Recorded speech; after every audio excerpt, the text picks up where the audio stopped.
Moyo umezimika kama mshumaa, kila kitu kinabaki kuwa stori tamu kwenye maisha ya huzuni, maisha ambayo hakuna hata binadamu mmoja ambaye anayatamani. Mwandishi mmoja kutoka kwenye kitabu cha Live and Not Die alisema, na nukuu, utamu wa maisha unaendana na huzuni na hakuna binadamu ambaye atafurahi milele. Ipo siku atakuwa na huzuni.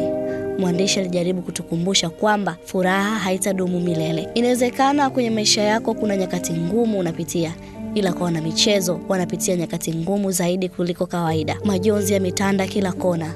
Hakuna hata mmoja mwenye furaha kutokana na msiba mzito wa Legend Peter Manyika.